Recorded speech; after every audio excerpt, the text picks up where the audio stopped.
Hello everybody, welcome back to the Herefordshire Gardener channel. My name's Aaron. In today's video I'm going to be talking more about my companion planting in the rose room, which is where I am right now, sat in the middle of the room inside the rose cage. I did a recent video for a May rose room spring tour, so if you haven't checked it out and you want to see the roses that are in here or about to come out, please do so. That's on the YouTube channel of the Herefordshire Gardener. But I thought today I'd spend a little bit of time just looking at the individual companion plants, maybe putting the names on the screen just in case you're interested in putting something similar into your garden and landscape.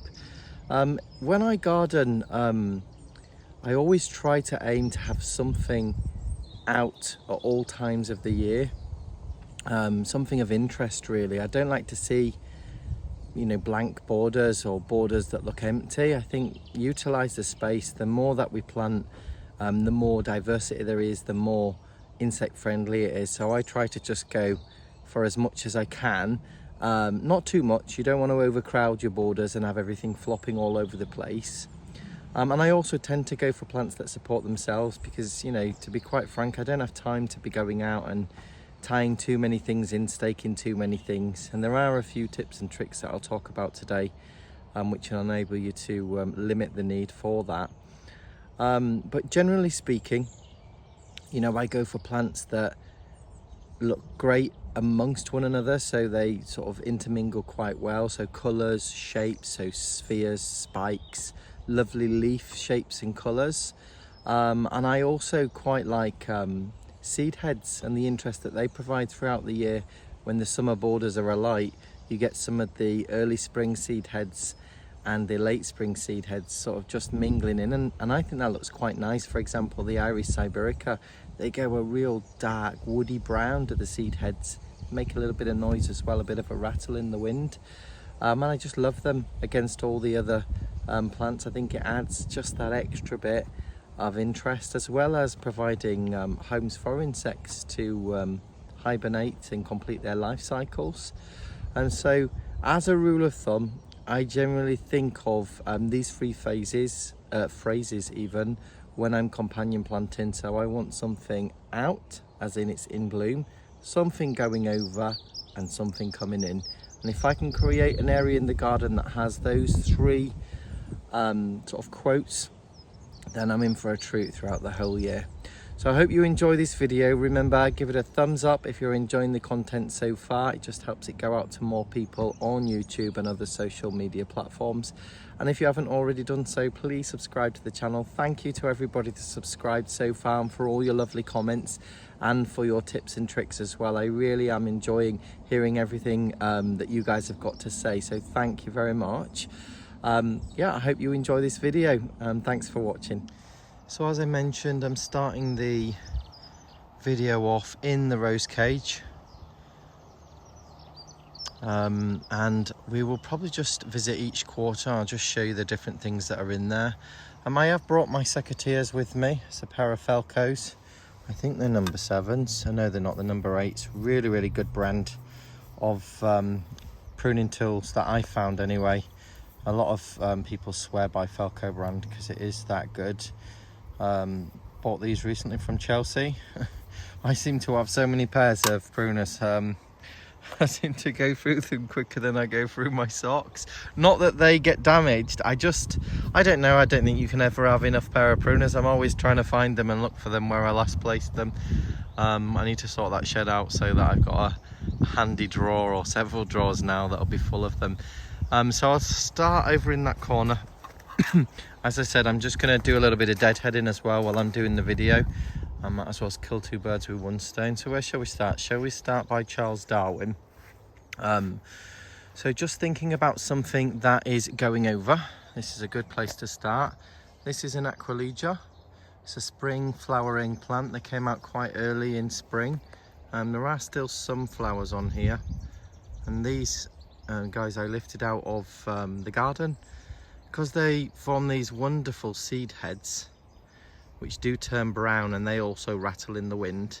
Eventually they do open and they release loads of tiny little black seeds, and they grow like weeds, but they're so pretty. And because there's so many of them, there are different shapes. This is not your typical Aquilegia shape. So they hybridize with one another. So you get quite a surprise really when you see what comes through the following year. So that's what I meant when I said something going over. And I'll keep the seed heads there and just sort of enjoy those amongst the roses and everything else that's going on. So that's the Aquilegias. Down here you can see we've got a gorgeous plant. This is called Brunera, or the Greater Forget-Me-Not, or the Great Forget-Me-Not. It's got these gorgeous textured heart-shaped leaves. I mean, this isn't even the biggest one. Sometimes they get a lot bigger than this. But if you look, you see the silvering on top of the leaf surface. For me, as a border plant, it just gives you a bit of uplight from down below. Rather than it looking dark and dingy, it just bounces the light back. And as I understand, the cuticle of that leaf, that's the upper layer, actually traps air. There's sort of air in that, in little pockets, if you would. And that's what creates that iridescent silvery effect. Which I just think looks amazing. And then they of course send out these long spikes with this froth of blue flowers, which are very similar to the forget-me-not flowers. This is going over as well and going to seed. You can see their lovely little blue flowers. So, you know, earlier in the spring, I would say maybe 6 weeks ago, this was just an absolute profusion of tiny blue flowers, which looked incredible. I love the fact that we've still got a little bit of it out now, and of course the leaves will stay for the majority of the season, so you've always got something of interest with the Brunera. This one here is very unmistakable. One of my childhood favourites, takes me right back to this. So this is Lambsia. I will put all the names up on the screen, so don't worry, you can always pause the video or take a screenshot. But this is part of the mint family. It's got square stems, which are very furry. It's so soft.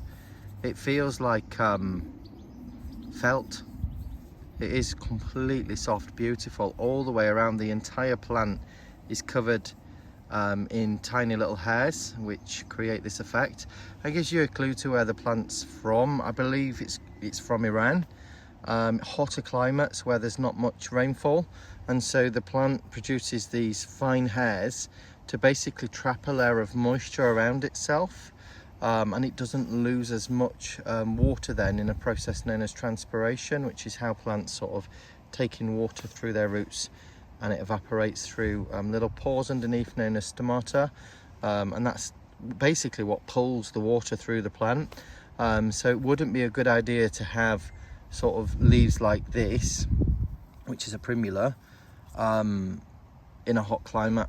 So these do really well, very drought tolerant, and they grow incredibly well. They're quite resistant, probably because of the fact that they don't need too much TLC in terms of water. This has a lovely pink spike that comes up, so it looks like this. I'll show you.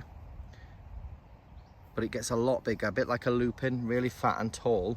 And then all the way up this, I'll see if there's some out in the room, little pink flowers open like a spiral all the way up. It's beautiful, not too in your face, but just nice. But I like it mainly for its foliage, if I'm being honest, and its texture. I just think it's fab. What else have we got down here? Quite a few just in this section. So as I said, these are my primulas.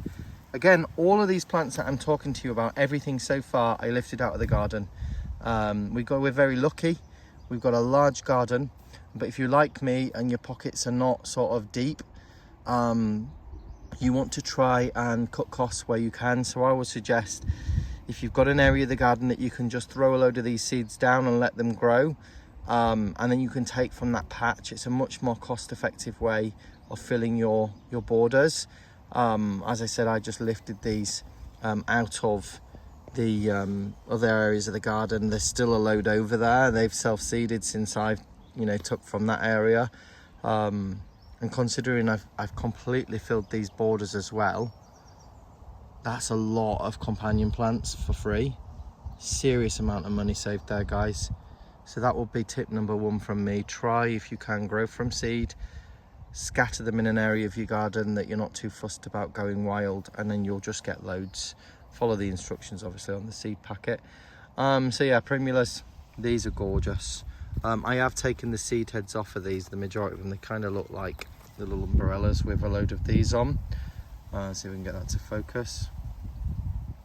And they will readily self-seed. We've got thousands of them in the garden, but I think they're so beautiful. They grow like a weed here.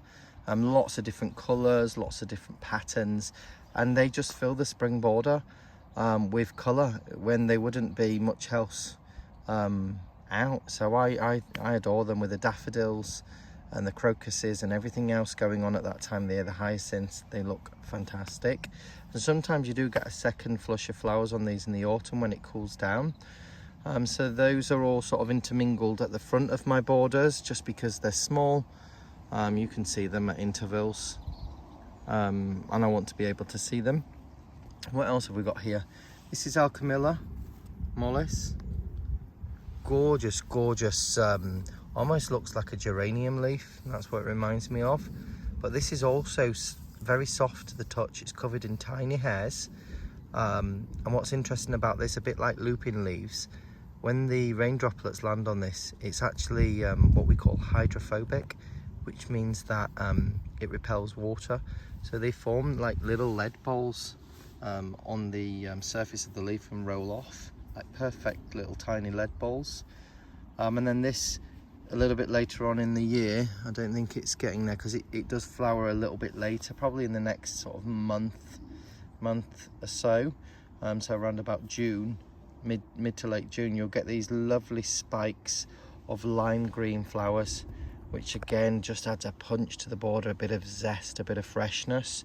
So I've got these dotted at periods throughout. Again, taken out the garden, we've got a massive clump by the pond.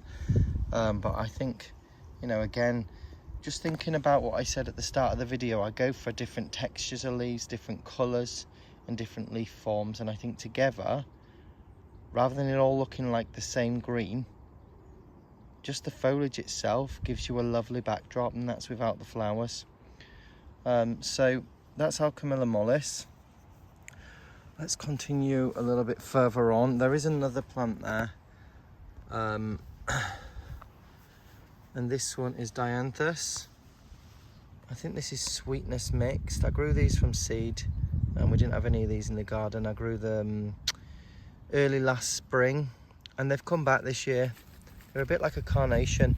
Very, very sweet though. There are some out a little bit over the other side of the room, so I'll show you those because this one's not the best clump. And they're only just coming out as well. So what else have we got here? My God, we've barely even moved, and I think I've talked to you about 5 or 6 plants already. I told you I like to get a lot in. So this one here is an allium. You'll have to forgive me because I can't remember the name of this one, but it's a later flowering one. So all the purple sensation have gone over and are going to seed. I'll show you some of those in a second. We've got the Christophi, which are out as well, and they're starting to go to seed. But then you get this one, which forms a bit of an umbel. Rather than opening like a sphere, it'll be this sort of shape.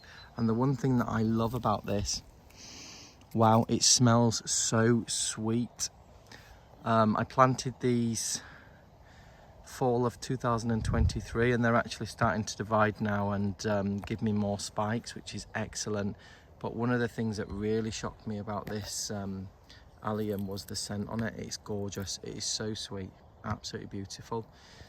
Little sort of tip with your alliums. If you can, try and plant them a bit further back in your borders. 2 reasons really. They're quite tall. And so, you know, although they do have strong stems and they support themselves well, if you can mingle them in with other companion plants, that'll just offer a bit of support laterally. And also the leaves on alliums, or the onion family in fact, they go like this as the flower spike comes up. So the energy is sucked out of the leaves and they go yellow, and then it's transported into the flower. So, you know, if you want to avoid unsightly yellow leaves, that's why it's another good idea to put them a bit further back. As it happens, I've got that much going on in these borders, you can barely even notice it. And sometimes when I'm doing a little bit of deadheading, I will tidy up some leaves if they're looking unsightly. So that's an allium. I've told you about these ones before. This is Siberian, or the pale-eyed yellow grass. This one is out. These are gorgeous. Again, we've got so many of these growing in the garden.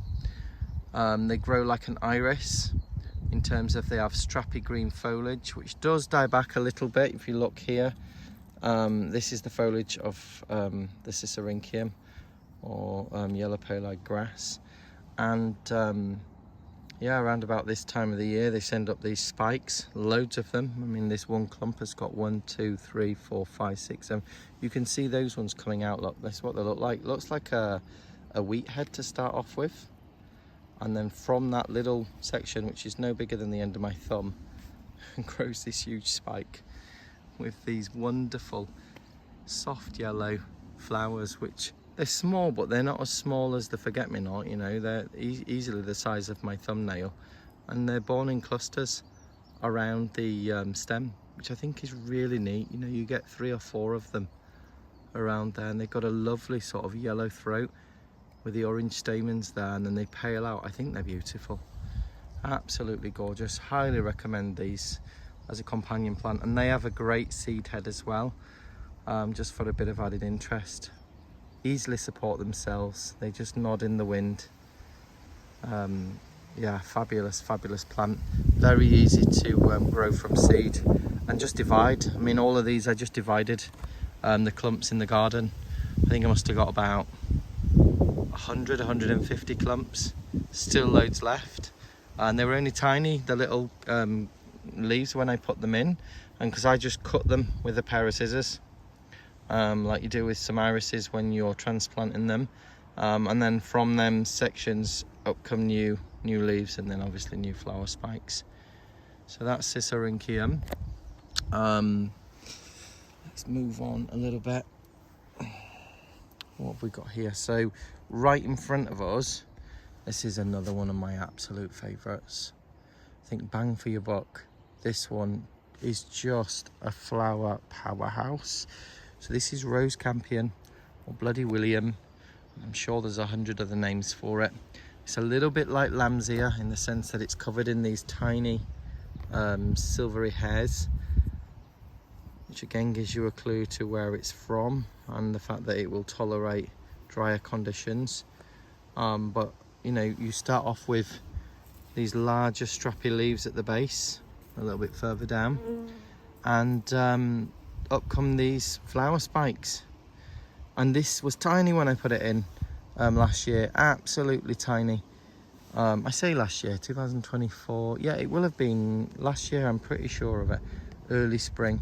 It could have been the tail end of 23, but regardless, it only had last year to flower in this spot, and then this year it's just gone berserk. It's easily twice the size that it was, if not more. But you get these lovely flower heads forming, and there's so many of them. Look how many are to come out on this plant, and we've actually got one coming out. Look at that for a flower, magenta pink. You just imagine when this is a sea of magenta pink, especially against this rose, which is Charles Darwin, which is about to come out. Oh, match made in heaven. It's going to be incredible. And this one, all I do when the flower goes over, and it's pretty obvious when it's gone over because the petals they'll fade and dry up and fall off, and then your seed head will start to form. And they're like poppy seed heads. They've got lots of tiny little seeds in there, but I just literally snip them off, and that just encourages it to continue to flower. I've had this flowering, guys, I'm not even exaggerating, on Christmas Day, and considering we're in May, that's a long season of flowering. So a really good one to have. Just noticed we've got another Aqualegia at the back here. As you can see, we've got a different sort of flower head to the one that we saw earlier, which just emphasizes the hybridization between the Aqualegias in the garden. And those seed pods, they look beautiful. They look like a jester's hat. So pretty. Still got some blooms coming out on those. What else can I show you in here before we move on? Here we've got some hardy geraniums. I do apologise, I do not know the variety of all of these. Some of them I've put in myself. I've put all of these plants in here, but what I mean is some of them I've purchased myself, so I'll be able to tell you what they are. But the likes of these were already growing around the garden. I've just divided the clumps up. But I love this one. I love the veining detail on the petals. They almost look like a moth's pair of wings, and the veining on that is exquisite. Quite an informal arrangement of petals there, but beautiful. And again, the foliage, a lovely, lovely shape, lovely colour and texture, fabulous. So I've just dotted those throughout the borders as well, again from divisions that I got out of the garden. You can see here we've got some Dutch Iris which have gone over. Forgive me again, I can't remember the name of this one. It's a Dutch Iris if you like the shape. I've got one just to the left of this shot, you can just see at the top of the screen, and that one up here is called the Eye of the Tiger. It's beautiful. I think with your Dutch Iris, go for as many different colours as you can, because they all come out at different times, you know, sort of a couple of weeks apart, so you get a continued seasonal interest. And what I tend to do with the flower heads when they start to go over to this point is I just nip them off like that. I like the seed heads on these as well, they go really big and fat. And what I tend to do with any material that I've got in these beds is I just put it back into the ground to act as organic matter. It'll rot down and it'll feed the flowers for next year. Let's have a look at this one. So this is the Eye of the Tiger. How beautiful is that? I mean, first of all, let's appreciate the size. Look at those colours, oh my word. The first time I ever saw one of these, I was just like, wow. The really cool thing about Dutch Iris, when the bees come along and they do adore them, they sort of crawl in there and they push this open with their little feet. And as they go into the nectar stores, which is down in the throat of the plant, their little bottoms brush against that stamen at the top. And so it gets coated in pollen. You can see a little bit of it falling on the base petal. And then out they come. And they go and fertilise another Dutch Iris, and the whole cycle starts again. It's just beautiful. These as well, so I remember the first time I got Dutch Iris and I thought, oh my god, that's beautiful. But when they went over to this stage, I thought, oh, that's a shame. That was nice, but I'd like to see it again. As if by magic, like a lot of iris, further down the stem there are more flowers, usually 2, sometimes 3, that come out as the top ones fade in. So I was like, wow. 2 for the price of 1. Loved it, absolutely loved it. Really, really nice surprise. So that's Dutch Iris. You can see here, look, we've got a slightly different hardy geranium to this one. I want to say this one might be called like Patricia or something like that. Again, please don't quote me, I really can't remember. These ones were already here, but they're just lovely dotted about, and of course they're all going to flower now. Some of them have gone to flower. These ones, again, you can cut them back once they've all gone to seed, and usually get a second flush out of them in the year, a little bit later on in the summer. And I love the way that these wild geraniums, they almost climb a little bit like Clematis, and they just mingle. They just give these hits of colour throughout the different companion plants you can see. I really do like that about them, and again, right on cue, the bees do really adore them. So pollinator friendly. Right, let's move on and see. I'm going to leave the secateurs there because I haven't really seen anything that needs massively deadheading at the minute. This one of my favourites. So this is the Siberian Iris. It always comes out late May, early June. And these, they form rhizomes at the base, a cluster. And the foliage does die back, but the stems stay strong. And as I mentioned earlier, the seed heads are a lovely, almost like a walnut shell, woody brown. And they're a lovely shape. They make excellent dried flower arrangements. Very strong woody stems as well. As I mentioned earlier, they provide a space for insects to hibernate. over winter. So they're just an all-rounder, and the flowers on them are incredible. Beautiful Cadbury's chocolate purple with that lovely detailing in the throat. You get the orange deeper down and the whites, and the bees, they just adore them. They love going inside and drinking from the nectar stores deep within. You can see some of the seed heads forming if you look at the one that he's just crawling on now. It's a bit green at the minute, but that swells and turns that sort of woody brown that I mentioned. But the bees really do like this one, so if you love the bees, plant these in your garden. Lovely green strappy foliage that comes up in spring, so it adds a bit to the spring border as well. Where did I get these from? So these were originally growing in clumps in the garden, much larger than this. I think I've got an original one down at the other side of the garden. I might just go and show you it, because this is one that I didn't divide, and just give you an idea really of the size that they used to be and what they will become probably next year or maybe the year after.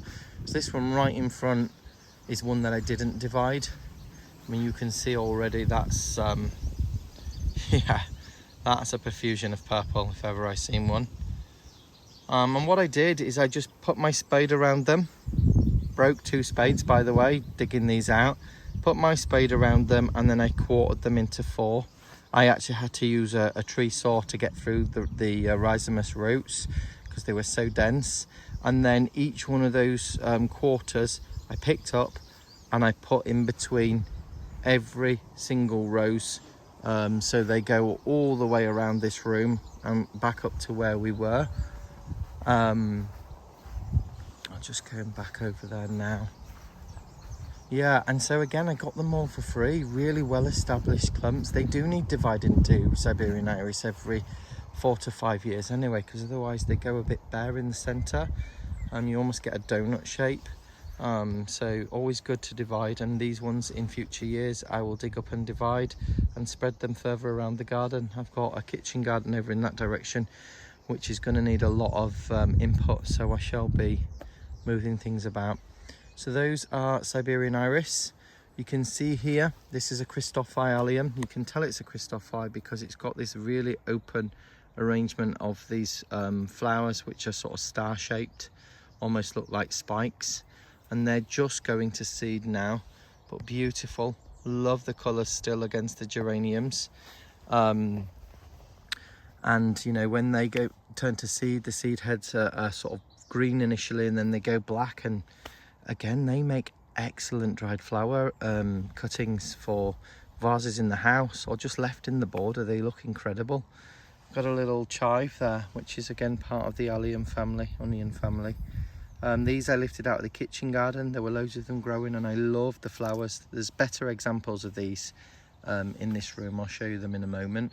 But I just love the combination, the size, the fact that this is a small sphere, whereas this is a larger one, and the fact that these, you know, only grow to about 12 inches around the front of the border.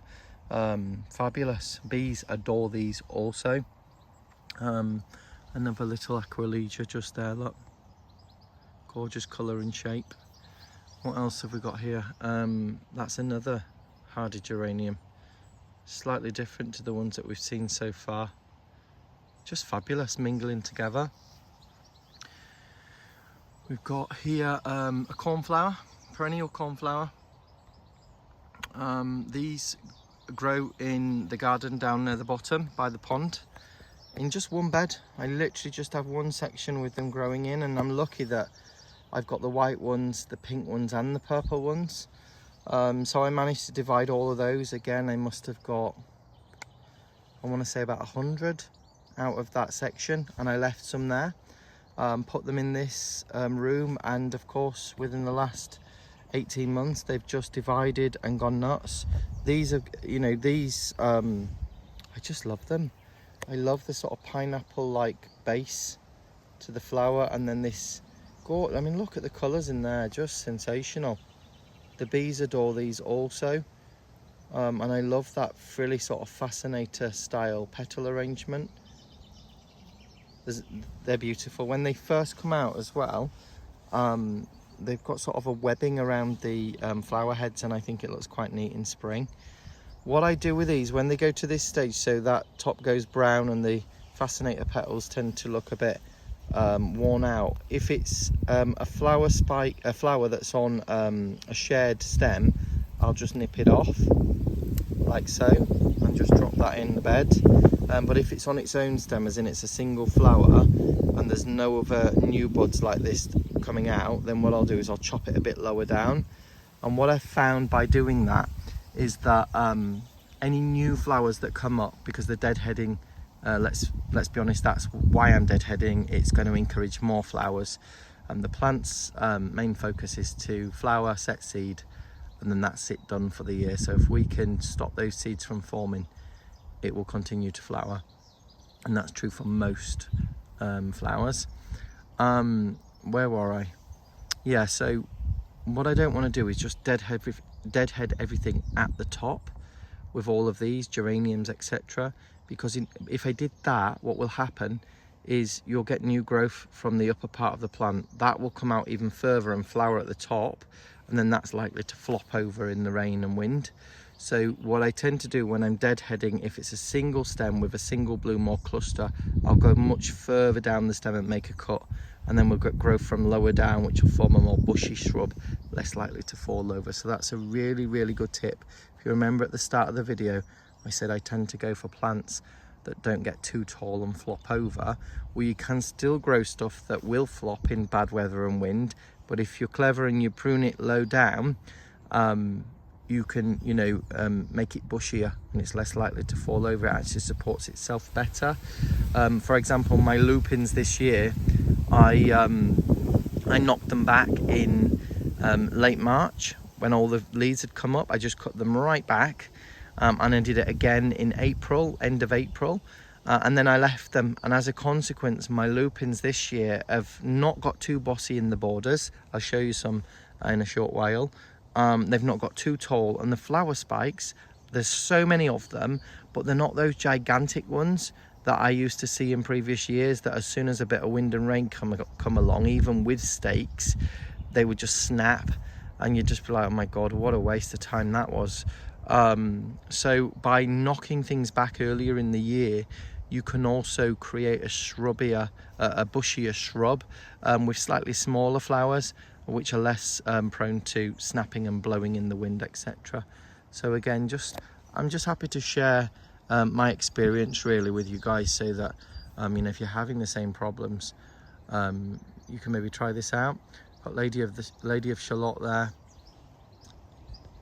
just blooming her heart out. I'm going to be doing a rose review video on this one, and I also want to do a comparison video with Pat Austin, because they are quite different roses, but I think you need to see them side by side to fully appreciate that. So let's move on. We've already done a lot of these. If we've already gone over the companion plant, I won't mention it again. We've got a lupine at the back there, which has been deadheaded. They will keep flowering if you deadhead them. I tend to wait until the flower spike is about half spent, so they tend to form seeds from the bottom up. When it gets to about halfway, I'll chop the flower bloom off, but I'll go further down the stem, like I was just mentioning to you. No point in just chopping it below the flowers, because a new flower spike will come and it'll probably go even higher than that one. So I'll go lower down, and then we'll get a bushier shrub with more smaller flowers. This one here, we haven't covered this one yet. This is Achillea or yarrow. I think this is a pastel mix. Love the fern-like foliage of this plant, very light and airy. And then it has these flowers which come out all the way up and down the stem, and they're umbels, a bit like that original fragrant allium that I showed you at the start. So they form like a cauliflower shape, flat top, but almost like loads of flowers on the top. And the hoverflies, which are a predatory insect to greenfly, adore these, hence why they planted near my roses. So yeah, this doesn't look like much at the minute, but it will bush out, and it'll look really, really pretty. Stay tuned, I'll do some more update videos, but you can see new flower spikes coming out of these junctions also. And it starts off with this lovely fern-like foliage at the bottom, so nothing that's too intrusive. It still allows the air to flow in and out at the base of the rose. And then, as I said, it sends up these flower spikes a little bit later in the season, end of May, early June. So that's Achillea. I've just found another hardy geranium, which is one that I did actually buy. And this one is called Alaska Rivers. Or Alaska River, because I think it looks like the river's going through a frozen landscape. It's really, really pretty.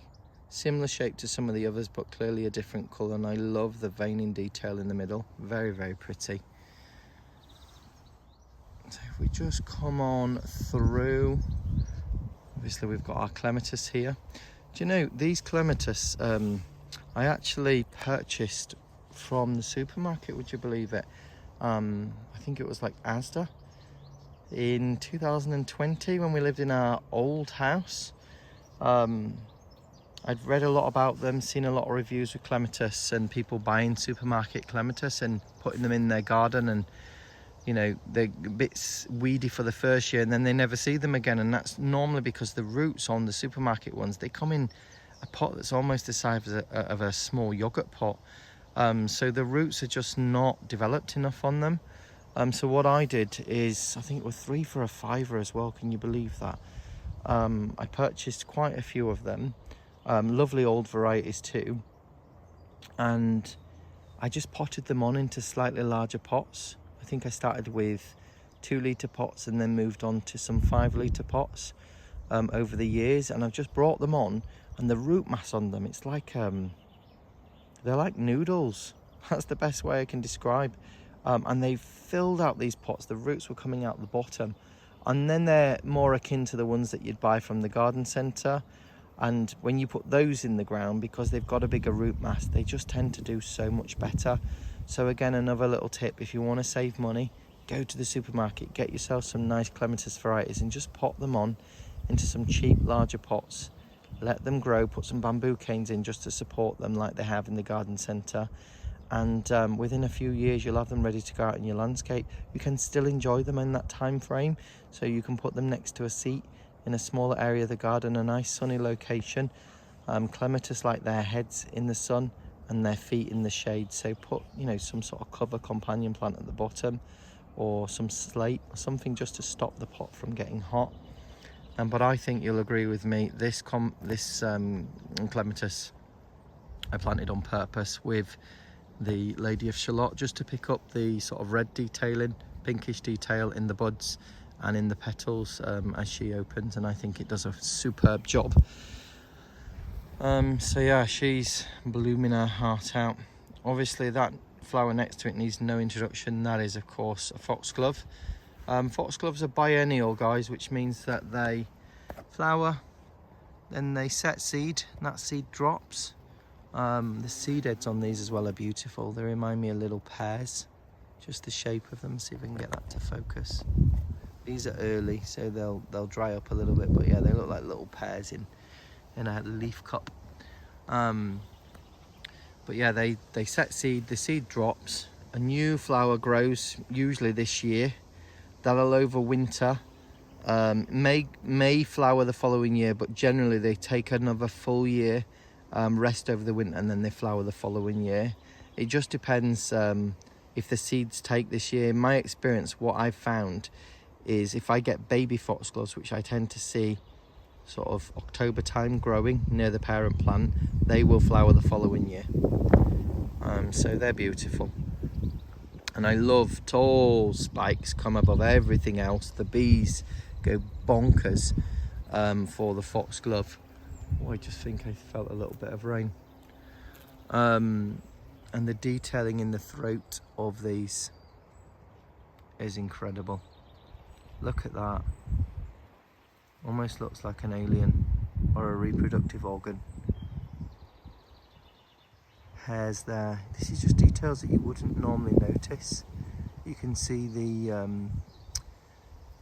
stamens on the roof, and that of course is what the bees are going to brush against, and then the nectaries will be down in the throat. It narrows down a little bit. I think that looks fabulous.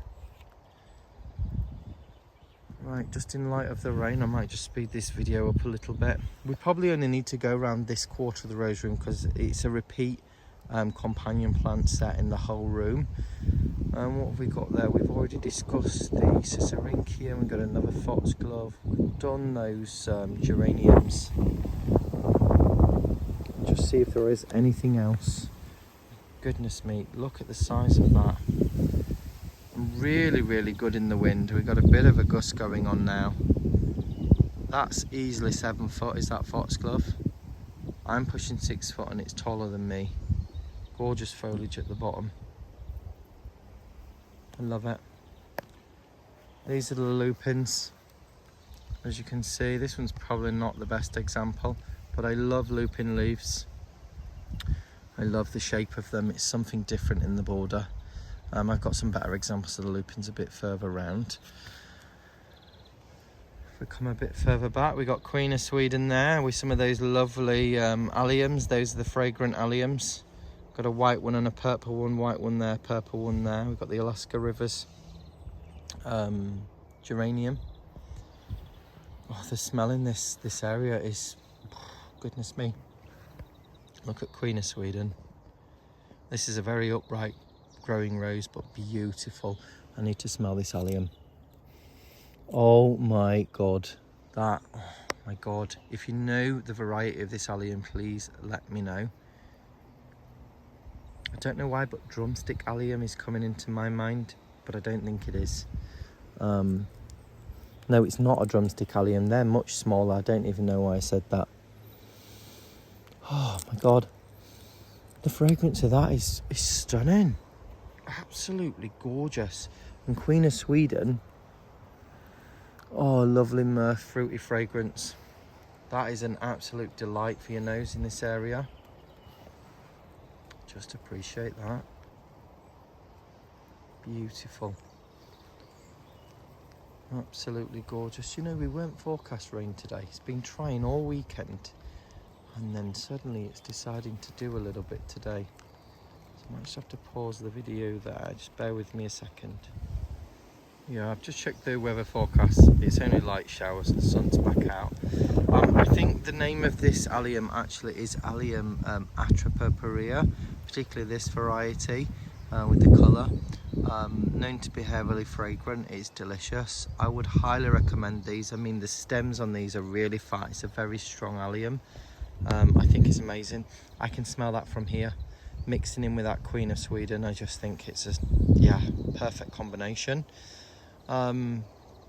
Just bringing you on through. Is there anything in here? That loop in there needs deadheading. Probably could do that. I'll do it after the video. But this is what I mean by the flower spikes. If you look at that, can you see those hairy seed heads that are developing on the lupines? All those flowers have been spent, pollinated by the bees. And then when you come a bit further up, you can see there are still new flower heads that are opening, and still quite a few towards the top. But as these flower spikes do get larger, you can see they're sort of leaning a little bit. I've put no support in my lupines this year. So what I will do with this one is I'll probably take it down to about here. I could have taken it further, but I've noticed we've got some new flower spikes developing here, and these are not going to be massive, so I don't think that it'll fall over with these ones. If I wanted, I could probably take it down a bit further and just have this one flowering, but I'm going to probably take that to there. It'll be come up to about here once it's fully flowered, which is still shorter than it currently is. Let's come on through here. So we're coming into the corner of this section of the rose room where the new benches are. So lovely sitting there this morning with my coffee. I'll take you around there in a second and just show you that's Gentle Harmony. I'm going to be doing a rose review of this one very, very soon. It's meant to be a shrub rose that grows to about 4 foot, but this one's already at 6 foot, and to be honest, it's sent up a gigantic basil cane last year, which I've tied into that post, and I'm now growing it as a bit of a climber. So that's quite exciting actually. I'll do a review on that very soon. It's probably one of my favourite roses in my entire collection for many reasons, which I'll talk through in that video. I just love that rose. Oh my God, it's sensational. Didn't realise actually how old that was. Not this specimen, because this was planted in May 23. but it's been out for about, I think, over 20 years with David Austin. I thought it was one of their more newer varieties because they're still producing and selling it. Hopefully they'll never retire it, but I've got loads of them in the garden. I've taken cuttings, and yeah, I'll talk you through that in the video. A bit of a revolution, I've realized recently, so we will see in due course. I'm just having a little look around while I'm talking to you, just to see if there's anything else of interest showing you in this video. This is your classic Aquilegia shape, you know, downward sort of granny's bonnet flower. Look at this. Beautiful coloration in that. You've got purples and pinks, and then of course, look at that. Outer petals are purple, inner ones are pink. Just nodding away like that. I think that's beautiful. Again, that one's going to seed. These lupins. So normally these lupins in these beds are just ginormous. The leaves cover everything. They just get far too bossy. You can't see any of the lambs here because the lupin leaves come out here. So as I said, in spring, I let the leaves get up to about this height, and then I just chop them all back like a Chelsea chop. Just took it all back to the stems. No flower spikes at that point, so it's fine. And then I let them come up again, and a month later I did it again. They do extremely well on this clay soil, so I had no fear that it was gonna, you know, cause too much damage, you know. And I thought, well, to be honest, if it does, as much as I love lupins, I can't have them being too big and bossy in the beds. So, you know, if they don't survive, they don't survive. But as it happens, they've bloomed en masse this year, and the flower spikes, instead of being those gigantic things and loads of foliage, I've just got a lovely neat little shrub. And you know, when this goes a little bit further up, I'll take that off and I'll pinch that just at the base of the stem. And I've got this lovely little one which will probably grow to about this big, and there'll be some other ones that join it, as you can see in the background. So it'll look exactly the same as this, just slightly smaller, and that extends the season of interest. It worked fantastically well for me, so I would encourage you guys to do that with your lupins if you're having a similar sort of companion planting arrangement like me. Just noticed here we've got some more of these chives. Gorgeous, gorgeous purple. Very papery flowers. They remind me of cacti flowers. I just noticed here these Dutch iris. They've got another flower, I think, in there possibly, but what I'll do is just pinch these off because they're spent.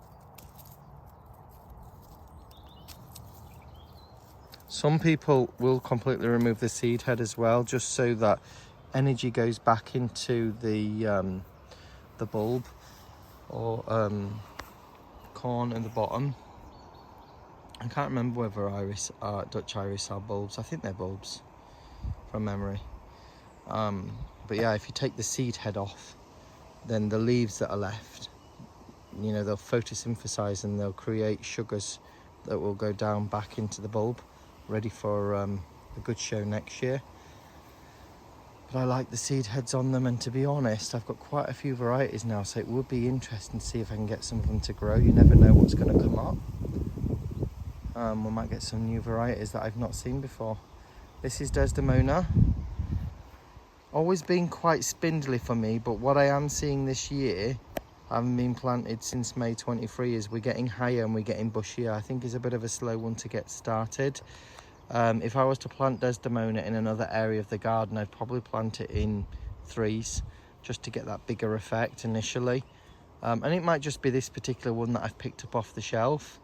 But yeah, it will in future years. Desdemona, maybe next year, will completely fill out that area. I've got every confidence. This is a really good patch of chives. Look at those. Just go boom, boom, boom, boom, boom, boom, boom, boom. Beautiful. And the colour combinations in there, you've got sort of paler colours at the top, pinks, and then the lovely lilac purple. I think these look sensational. Very easy to grow, reliably come back every year. And if you fancy some on some cheese and toast, well, you can just come out and snip some off. The flowers, excellent in salads. So, dual purpose. Good for the bees, but also excellent for us. Let's just appreciate Desdemona just for a second.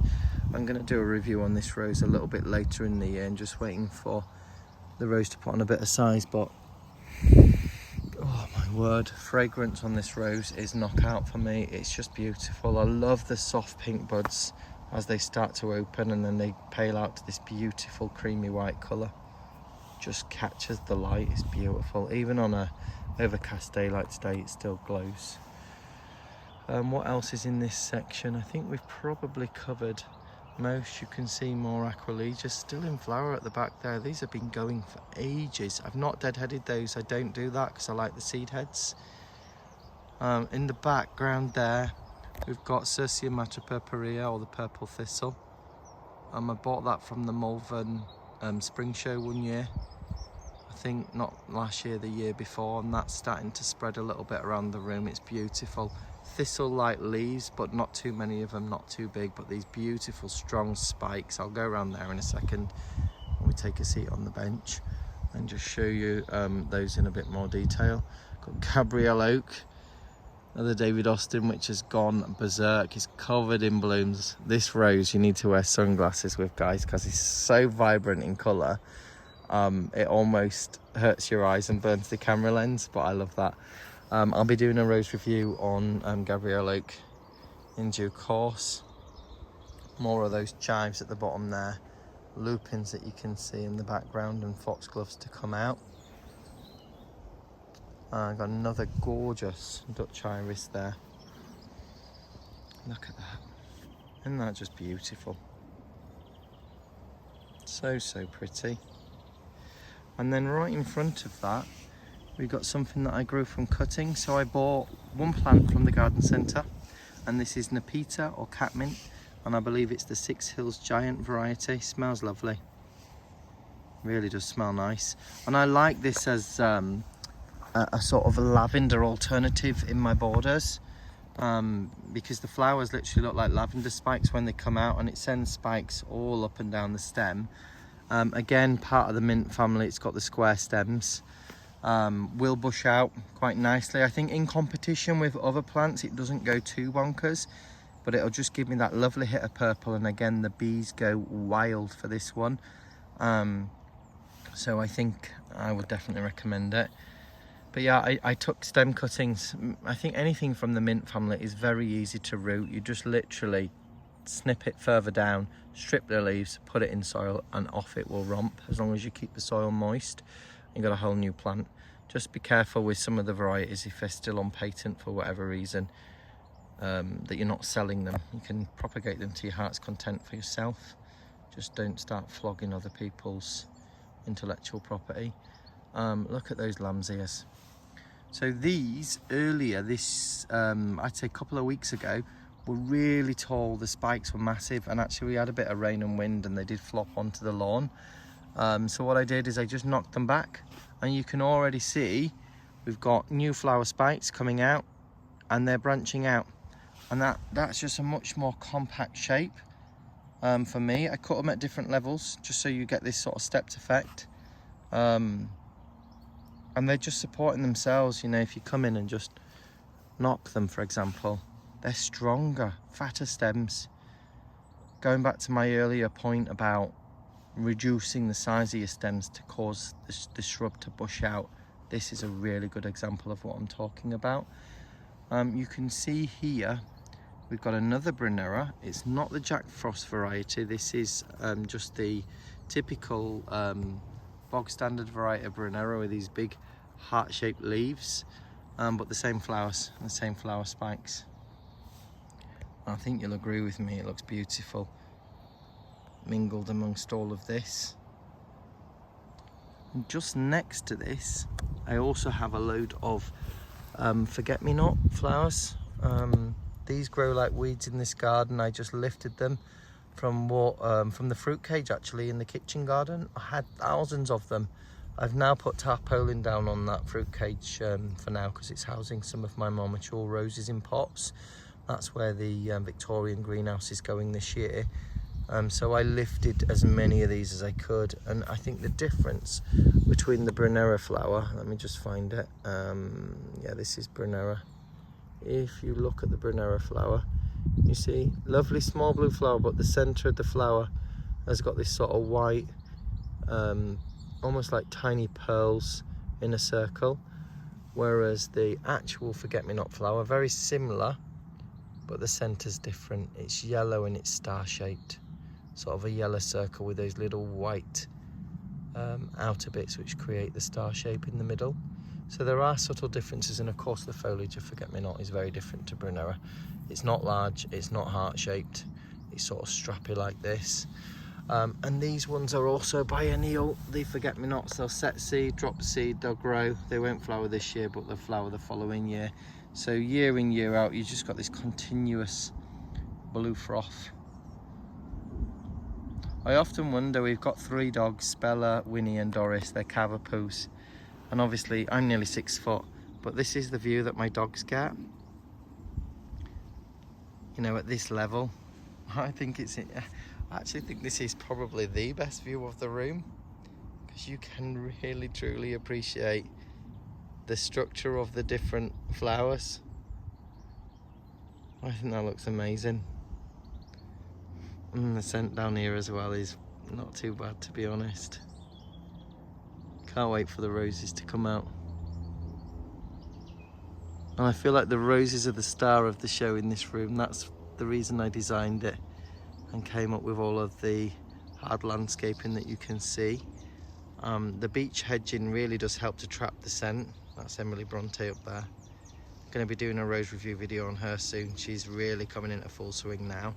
It's interesting which ones come out first. Not always the same every year, believe it or not. And this year's been quite exceptional in terms of spring that we've had. It's been so warm. I think we've been treated this year to a very good season so far.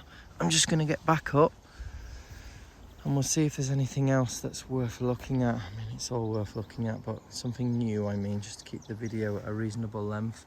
Look at those lupines. Oh my God, look at the 2 tones on those. And look at the spikes as they come out, silvery and all condensed at the top. And then they open into these beautiful spikes. They would not look out of place in a fairground. Oh God, they're so beautiful.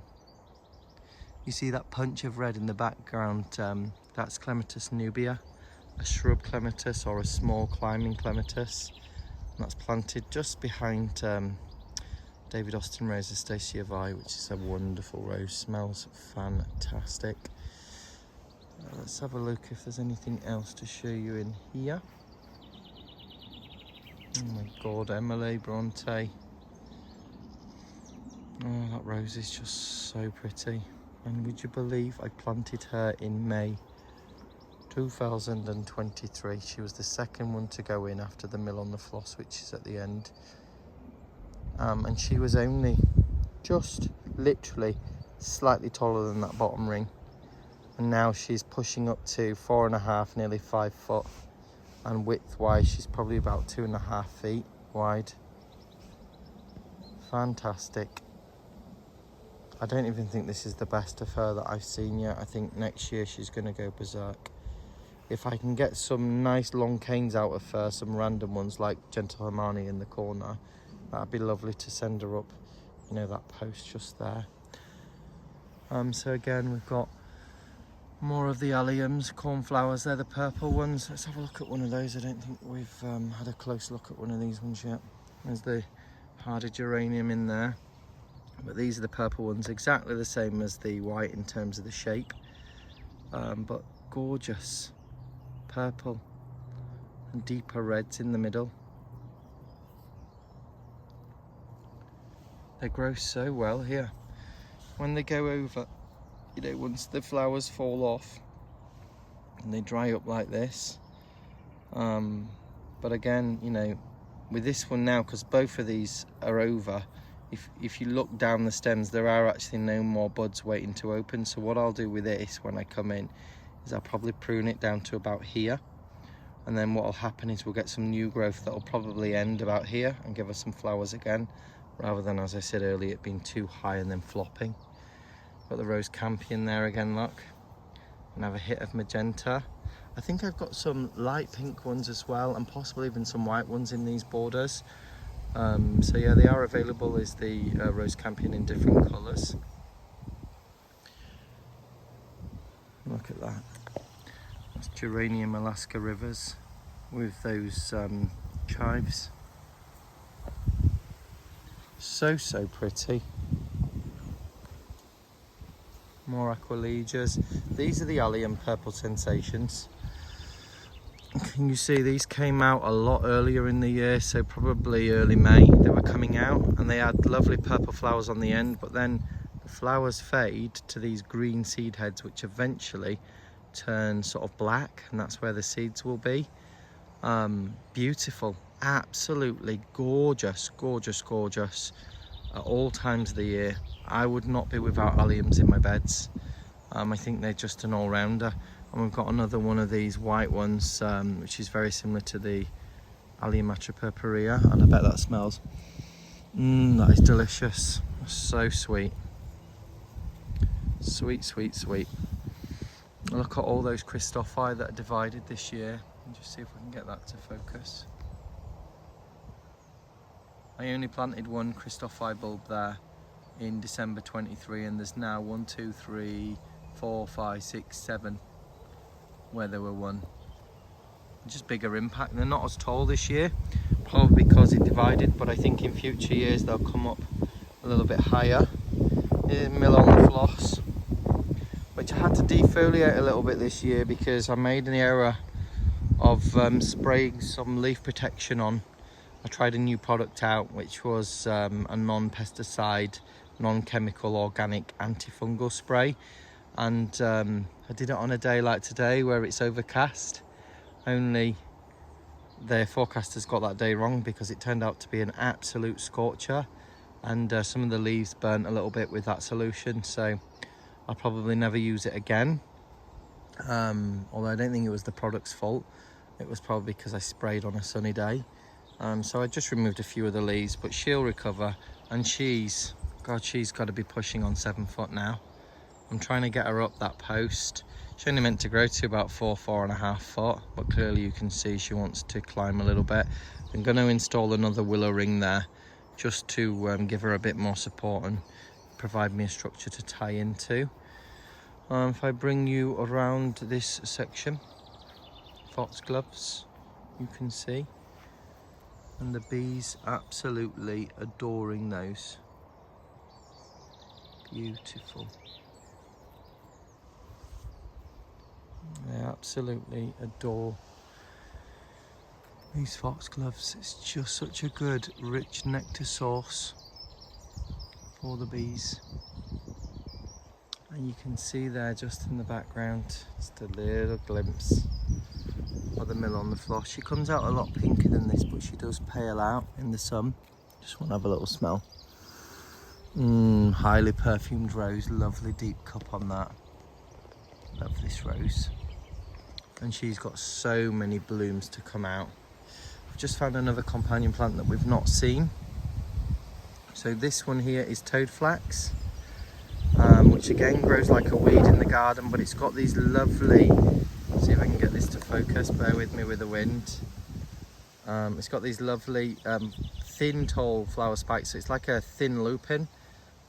Very different to a lupine in fact, but the shape of it reminds me, and they've got these lovely tall flower spikes. Again, the bees adore these, and they've got these lovely strappy sort of purple stemmed stalks, so they're quite airy, you know, they allow for airflow through, and they add a bit more structure, and again a bit more of a later seasoned interest. So going back to my mantra from earlier of something that's out, something that is possibly going over, like the forget-me-nots and the brunera, and something that's coming in.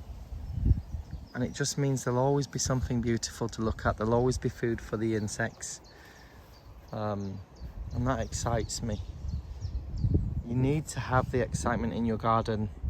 You know, it's no good having it all sort of for 1 month of the year and then there's nothing else to look at, because then it gets a little bit boring after that. You can see here, like I just want to show you something. So if you look, this cornflower, you see it's flopping, it's pointing outwards, too tall. There's one flower bud that's about to come out there. These two are, no, that one's coming out and that one's spent. But I might actually sacrifice this just before it flops and just take it a bit further back, and then we'll get a bushier version. These are those lamb's ears. I'm so glad this one's coming out. So I wanted to show you these. So you can see the flower spikes at the bottom. So these ones have been knocked back. They've grown up again. We've got these little cute flower spikes here. And then we've got some other ones here. And this is how they open. Look at those beautiful flowers in there. That is gorgeous. And they just open all the way around this. You can see another one is starting to open there at the top. And that'll just continue going up. So you get the lovely silver foliage with that pink hit. Gorgeous. Look, they'll all do this eventually. Such a great companion plant to have. Highly recommend. Super easy to grow. We've got more of the chives down here, and then we got something else that I intentionally put in these borders.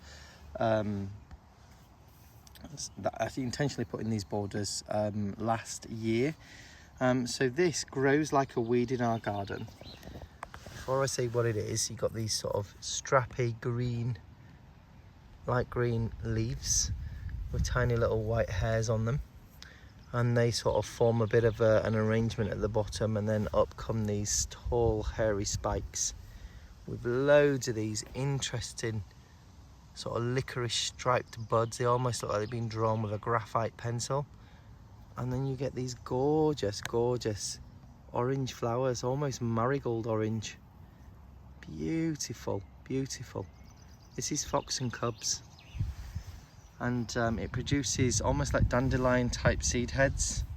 Very fluffy. Well, I collected a load the year before last, and I just dotted them around the front of the borders, and they've seeded and they've come up exactly where I wanted them to.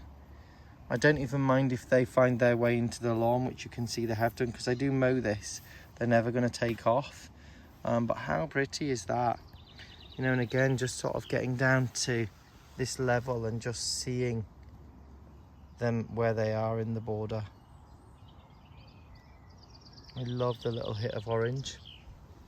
And if I just bring you along a little bit further past this forget-me-not, here you can see the dianthus sweetness mix in full flower. And these are the ones that I put. You've got another fox and cub just towards the back there. Now this dianthus, you'll have to get down to smell it, but that is yummy. If you've ever been to a garden centre when they've got these in the pots, it's unmistakable, because they've got like hundreds of pots of them. And you think, my God, what is that sweet smell? And then you locate these and you're like, wow. And these don't get very tall. Lovely punch of colour. I do deadhead these as well, but as I said earlier, very much like a carnation flower that you get in a bouquet at the supermarket, just a lot smaller. Really, really nice, and nice to have in the border. Let's just take you up. And we'll take you a little bit further around to the bench. I think the battery's running low on the phone anyway, so I need to get a little bit of a wriggle on. Here we've got Clematis, this is Crystal Fountain. It's about to go over. It's been out now for about 3 weeks. Beautiful, lovely flowers in there, and hopefully we've got quite a bit of growth coming there. We should get some more flowers later in the year, but ideally I do want to spin that around that post and just have it growing with my Emily Bronte rose. That's those lupines from this side. I love the two-tone in these. I think they're sensational. Just spotted, we've got a white aquilegia here, another variety. It's just going over, but super, super delicate and pretty. Stunning. If I bring you along, we've got some of this Cirsiumata purpurea, and you can see the bees busy at work on there. Must be so nectar rich because they flock around these like there's no one's business. Beautiful. I could sit and watch these for hours. And different types of bees. Look, there's 2 different types there. There's bumblebee. And another type up at the top on this one. Aren't you beautiful?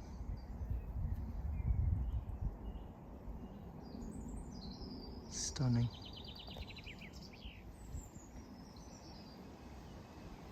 Just going to work our way to the last part of this section of the room. We've got a Clematis here, which is, what is the name of this one? It's a lady's name and it's just escaping me. It is Anna Louise. She's a lovely purple Clematis which is going, she's actually made her way almost to the top of that post. And there's some colours in Anna Louise that will pick out the colours of Gabrielle Oak. And so I think they pop really well together. Just bring you around here. Got another one of those. I have the Tiger Dutch Iris just in there. Stunning. More of the Iris Siberica. Looks so pretty. This is probably one of my favourite spots in the room at the minute. This is just so peaceful, and it's right near the Susiomatra purpurea, so you get to appreciate the bees close up. Another gorgeous Aquilegia.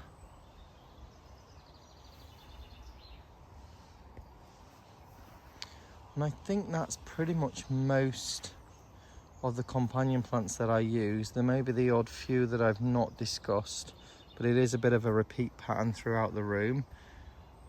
This is Gentle Hermione, I mentioned her earlier, one of my faves in this room. Look at this stem just was dying to climb, full of blooms all the way up, and it goes down here like this, supported by the ring and tied in. And then we've got blooms lower down where they would have been on the shrub rows. Just sensational. I'm just going to take a seat on this bench and just show you. And this is where I might have started one of my videos from, possibly the rose room tour. But just sitting here with a coffee in the morning. The sun comes up over there, catches all of this. The other side of the room in the mornings in shade. I get lost in myself when I'm sat here. I could be on a different planet. And if I fancy, I can go take a seat on that one over there for a similar view, but just different roses. They're all David Austin, the majority of them.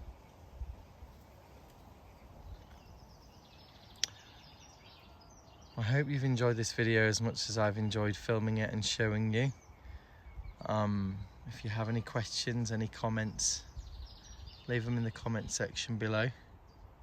I'd just like to thank you for watching the video as always. Remember, if you've enjoyed it, give it a thumbs up, hit the subscribe button if you're not already part of the channel, and I'll see you guys in the next video. Take care, thanks for watching.